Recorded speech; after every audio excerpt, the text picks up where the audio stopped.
All right, sports fans, how's everybody out there doing? William Martin coming at you one more time here on YouTube with another edition of the 300 Pounds of Sports Knowledge Podcast. Now, the Carolina Panthers have announced that head coach Matt Rhule will be returning for the 2022 NFL season.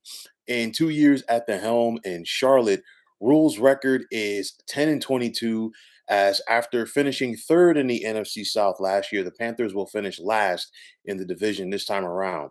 Now, I am not shocked that the Panthers are retaining Rule for next season, being that he got a 7-year contract to join the franchise in 2020. And because of that, I don't see a scenario where Panthers owner David Tepper is going to pay him that much money for that long while also having to hire and pay another head coach at least for next season.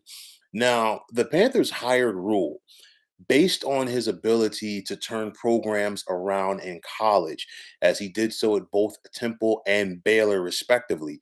But did the Panthers fleece themselves in hiring Rule? And the reason why I say that, at the helm at Temple, as well as at Baylor, Rule never created teams that were world beaters. As his programs struggled consistently against the top tier teams, they beat up on the teams that they were supposed to beat.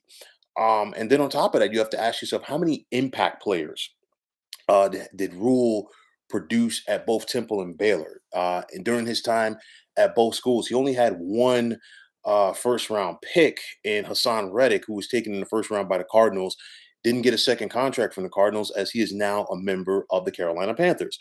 But nonetheless, most of his guys are usually undrafted guys, they're late round guys. So he's really not getting or producing rather those impact players at the collegiate level.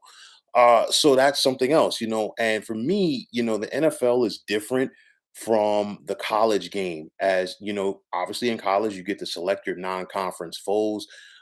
Your conference foes, their strengths and weaknesses. While in the pros, that non conference slate of games, so to speak, is made by the league. You look at the current quarterback carousel that the Panthers have, and for my money, it's reminiscent of a college head coach that is looking to find his guy. So far under Rule, we've had four different starting quarterbacks for the Panthers, and their offensive line is also in shambles. Now, the injuries to running back Christian McCaffrey definitely are not helping things. And on top of that, Rule's inability to find impact players early on in the draft. Now, this is something else that I don't agree with, and some teams are going to it.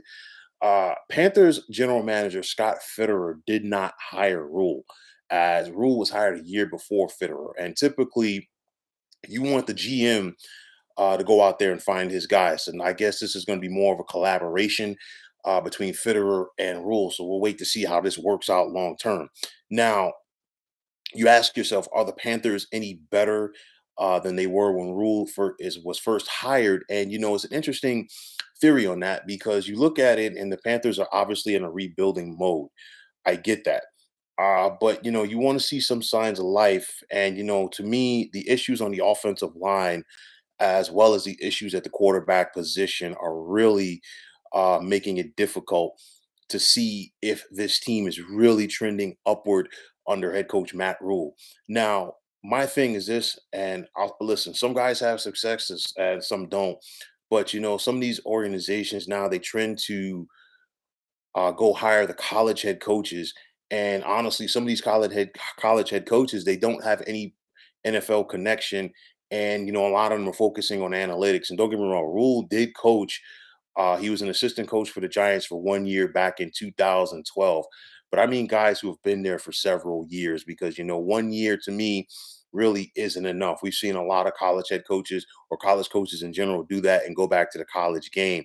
But nonetheless, typically the college head coaches that we've seen have success, they have some type of connection to the game, pro game, whether they played in the NFL for several years, they were an assistant coach in the NFL before they went back to college. And then on top of that, they know how to get guys ready to play on Sundays. That's a big difference. Playing on Saturdays and playing on Sundays is a big difference in football. And I mean, I know that, guys at the pro level, they focus on their system as well as the college head coaches do, but still in the NFL, as opposed to college, you rely on your star players, your impact players more than you do your system.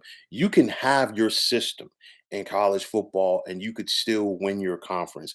But in the NFL, you need impact players to go out there and separate you from the other teams that are going out there to compete. So that's something that Carolina definitely needs to change up going into next season.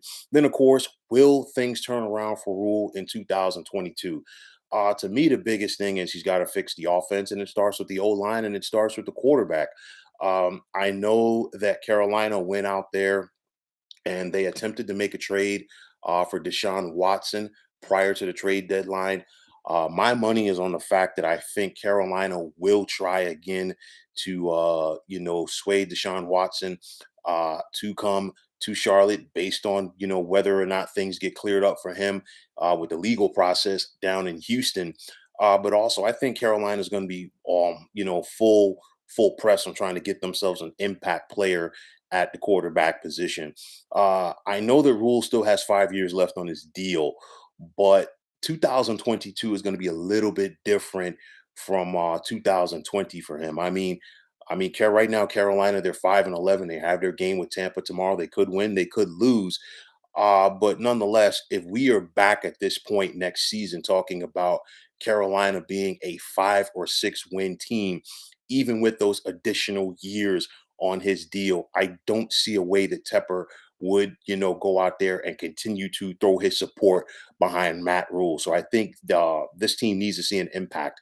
You look at his record during his time at both Temple and Baylor. And of course, by years 3 or 4, things really went to another level. But again, things are a lot different in the National Football League as opposed to being in college. So you can't just go out there, get a recruiting class, develop them, have a soft schedule, play teams, within your conference that are not that good. And just build off of that. Things are a lot different in the NFL, so we're going to see if Rule and the Panthers can make those strides for next season. Of course, they have free agency, they have the draft, but sooner rather than later, Matt Rule is going to have to hit pay dirt in Charlotte with the Panthers. And if he doesn't, he will be out of work. So, folks, that is going to wrap it up. And as always, I want to take this time out to thank you for tuning into the 300 Pounds of Sports Knowledge podcast here on YouTube. I want to take the time out to thank all of you fine folks out there for tuning in. And if you have not already, please feel free to subscribe to this channel. Now, if you are on Twitter, please feel free to follow me at 300 Pounds of Sports. And like I always say, if you follow me, it will be my pleasure to follow you right back. There is also the sports discussion group on Facebook at the Sports Depot 365. You can check it out, drop a line, and be a part of one of the better sports debating sites going on social media. So, once again, fine folks, my name is William Martin, signing off, saying take care and have yourselves a wonderful day.